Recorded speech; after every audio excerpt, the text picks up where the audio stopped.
So the I don't know aspect of experience is so powerful. It's so poignant.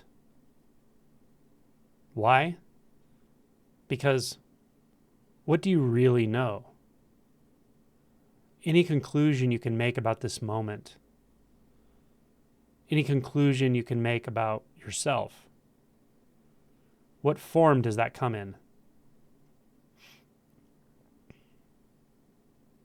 Look and see.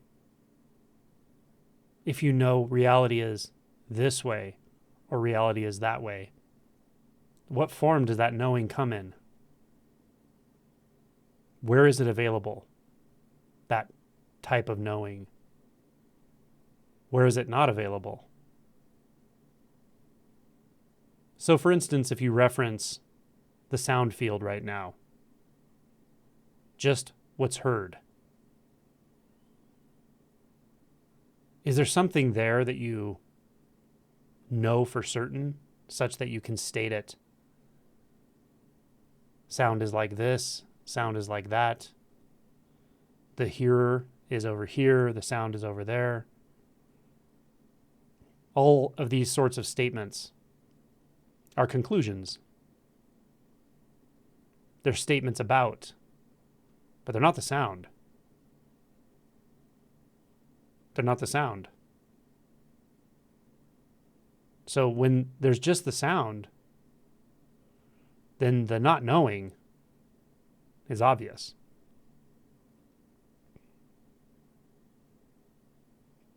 You can't know what that is. If you do, if you conclude it's empty or full, or even conclude that it's empty fullness, that's a view. Who or what holds the view? And when that thought subsides, what makes it real or unreal? So you really don't know. Or there's nothing there that knows. There's nothing taking a position. There's nothing holding a view. You won't find it. You won't find something that's establishing a view. You won't find anything that has a grasp on reality. You might sense grasping, and if you ask what it is, if you look into what it is, you'll find that it's thought-based. A certain kind of wanting to know to relate to the next thought or the next concept.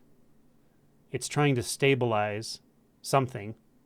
I'll say identity here. It's trying to stabilize identity in the conceptual. Now, it doesn't matter what's trying to do that or whether anything is trying to do that, but that's what it feels like. It feels like an identity is trying to maintain itself somehow, trying to establish itself in the known. When you notice that whole mechanism is sort of self-dependent, it believes itself into existence, or seeming existence if you get entangled, then you realize it doesn't actually refer to this. It doesn't refer to what's happening or not happening. Happening and not happening are just pointers here. I'm not saying something's happening, and I'm not saying nothing's happening. I'm simply saying that the stabilizing tendency of identity is trying to anchor itself into what it perceives as happening, occurring, what it perceives as the correct view. But the sense of it having a view or having a correct view or a true way that things are, a true understanding of reality, that's dependent upon the sense of the one that wants it. These are interrelated conceptualities. When one disappears, they both disappear. So then what remains? Well, it's nothing you know, because there's no knower. And there's no object called the known.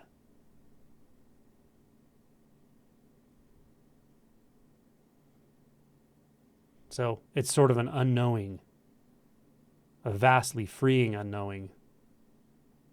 Why is it freeing to be free from having to know? Because underneath knowledge is a fear of losing that knowledge, a fear of not having that knowledge. And what's underneath that fear? Go there and find out.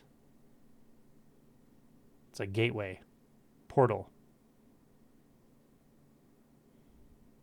to where known and unknown aren't separate. Knowledge loses meaning because it's too much distance. To know is to be apart. To know is to make an object. To know is to believe in a subject. So, inhabiting the unknown ends up being very surprising because it's intimate. It's not a fearful unknown. It's not a disorienting unknown.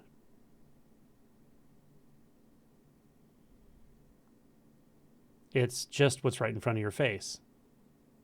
Just what's heard. Just what's felt. But there's nothing trying to know it. There's just it. Just that. Neither known nor unknown. Neither impermanent nor permanent. Neither form nor formlessness. That's freedom from extremes.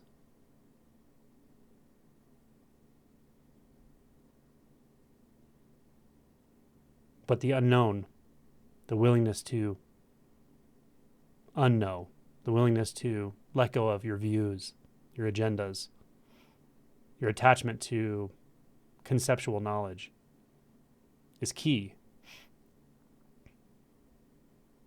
Without that letting go, without the willingness to let go of that, you'll use it as a life preserver. And you may not know it. You may know it. You may suspect it. But if you expose yourself to direct transmission, pointing past the conceptual mind, you'll start to feel it.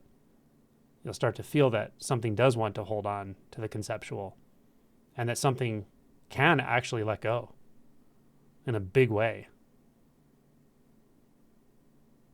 You let go in a big way, and that's what this is all about. People who wake up fast let go. People who wake up more slowly practice, learn, gain knowledge, slowly let go of the knowledge they've gained, investigate suffering very closely until it just becomes so acute that you're finally willing to go beyond the mind. And then you'll let go. So ultimately, there's a letting go that's going to happen no matter what. But the first big step is letting go of knowledge. This isn't about knowledge. It's about the unknown. Can you be comfortable in the unknown? Can you be at peace in the unknown? Go there and find out.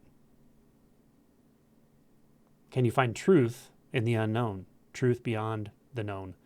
Truth beyond knowledge. Go there and find out. It's staring you in the face. It's giving you opportunities all day long. Just wait for that moment where your instinct tells you it's time to let go, time to drop. Drop the illusion, and then drop it. Then see what happens.